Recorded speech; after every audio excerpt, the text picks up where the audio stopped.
નમસ્કાર મિત્રો, સ્વાગત છે તમારું અમારી યુટ્યુબ ચેનલમાં। ગુજરાત પોલીસ ભરતી બોર્ડ દ્વારા પીએસઆઈ અને એલઆરડી એટલે કે પોલીસ કોન્સ્ટેબલના અરજી ફોર્મ ફરીથી રીઓપન કરી દેવામાં આવ્યા છે। તો મિત્રો, અહીંયા આપણે માહિતી મેળવીશું કે કયા ઉમેદવારોએ અહીંયા અરજી કરવાની છે અને કયા ઉમેદવારોએ અરજી કરવાની રહેતી નથી। અગાઉ જે ભરતી જાહેર કરવામાં આવી હતી ત્યારે જે ઉમેદવારોએ અરજી કરેલી છે તો તેણે ફરીથી અરજી કરવાની છે કે નહીં, અને જો ફરીથી અરજી કરશે તો શું પ્રોસેસ થશે તેની તમામ માહિતી આજના વિડીયોમાં મેળવીશું। તે પહેલાં મિત્રો, વિડીયોને લાઈક અને શેર કરી દેજો। ચેનલમાં નવા હોય તો ચેનલને સબસ્ક્રાઈબ કરી દેજો। ચાલો વિડીયોની શરૂઆત કરીએ। મિત્રો, આ જે નોટિફિકેશન છે તે ગુજરાત પોલીસ ભરતી બોર્ડ દ્વારા જાહેર કરવામાં આવ્યું છે।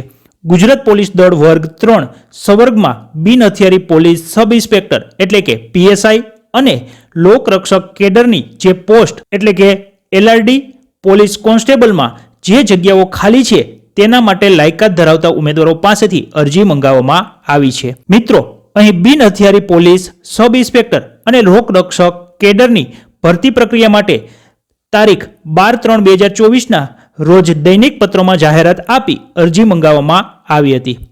4/4/2024 થી 30/4/2024 સુધી ઓજસનું જે પોર્ટલ છે તેના પરથી ઓનલાઈન અરજી મંગાવવામાં આવેલી હતી, પરંતુ તે સમય દરમિયાન જે ઉમેદવારો ઓનલાઈન અરજી ફોર્મ નથી ભરી શક્યા તેઓને ફરીથી એક તક મળે તે હેતુથી ફરીથી ઓજસની વેબસાઇટ પરથી ઓનલાઈન અરજી મંગાવવામાં આવી છે।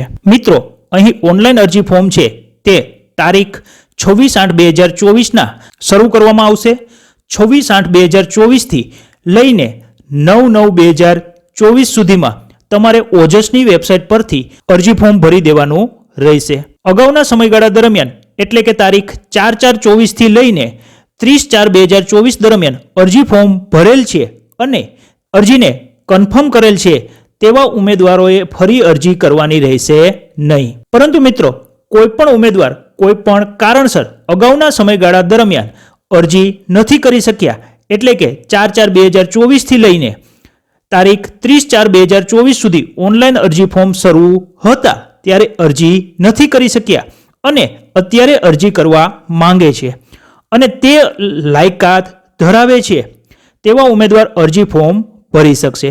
જેમણે અગાઉ અરજી ફોર્મ ભરેલ છે અને અરજી કન્ફર્મ કરેલ છે તેવા ઉમેદવારો ફરીથી અરજી કરવાની રહેતી નથી, પરંતુ જેમણે અગાઉ અરજી કન્ફર્મ કરેલ હશે અને ફરીથી તે જ સંવર્ગમાં અરજી કરશે તેઓની તમામ અરજી રદ કરી દેવામાં આવશે। અહીં મિત્રો ખાસ ધ્યાન રાખજો, અગાઉના સમયગાળા દરમિયાન એટલે કે 4/4/2024 થી 30/4/2024 દરમિયાન અરજી ફોર્મ ભરેલ છે તો તમારે અત્યારે અરજી કરવાની રહેતી નથી, પરંતુ જો અહીં ફરી અરજી કરશો તો તમારી તમામ અરજીઓ છે તે રદ કરવામાં આવશે। તે સિવાય મિત્રો, અગાઉ જ્યારે અરજી ફોર્મ મંગાવવામાં આવેલા હતા ત્યારે તમે કોઈ પણ કારણસર લોકરક્ષક કેડર માટે અરજી ફોર્મ ભરેલ છે અને હવે અત્યારે બિન હથિયારી પોલીસ સબ ઇન્સ્પેક્ટર કેડરમાં એટલે કે પીએસઆઈમાં પણ અરજી ફોર્મ ભરવા માંગો છો અને તમે તેની લાયકાત ધરાવો છો તો તમારે માત્ર પીએસઆઈ માટે જ અરજી ફોર્મ ભરવાનું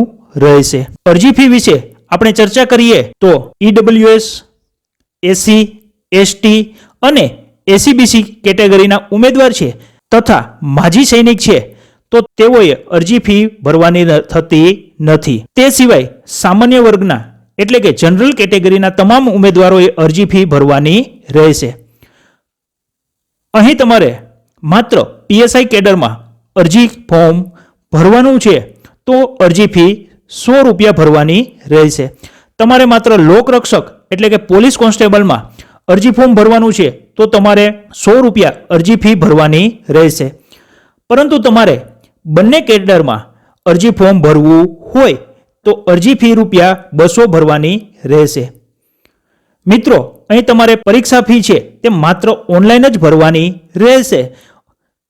અહીં મિત્રો પરીક્ષા fee net banking, credit card, debit card, યુપીઆઈના માધ્યમથી પરીક્ષા ફી ભરી શકશો, પરીક્ષા ફી ભરવાની છેલ્લી તારીખ છે તે 13/9/2024 રહેશે અને આ તારીખ સુધીમાં તમારે અરજીની ફી ભરી દેવાની રહેશે. તો મિત્રો, અહીં ગુજરાત પોલીસ ભરતી બોર્ડ દ્વારા પીએસઆઈ અને લોકરક્ષક સંવર્ગની જે ભરતી જાહેર કરવામાં આવી હતી ત્યારે જે ઉમેદવાર છે એ અરજી ફોર્મ નથી ભરી શક્યા તેવા ઉમેદવારો માટે પોર્ટલ છે તે રીઓપન કરી દેવામાં આવ્યું છે. તો આશા રાખું છું કે મિત્રો વિડીયો પસંદ પડ્યો હશે અને વિડીયો પસંદ પડ્યો હોય તો વિડીયોને લાઈક અને શેર કરી દેજો અને ચેનલમાં નવા હોય તો ચેનલને સબસ્ક્રાઈબ કરી દેજો. તો મિત્રો ફરી મળીશું નવા ટોપિક સાથે. ત્યાં સુધી જય હિન્દ, જય ભારત, વંદે માતરમ.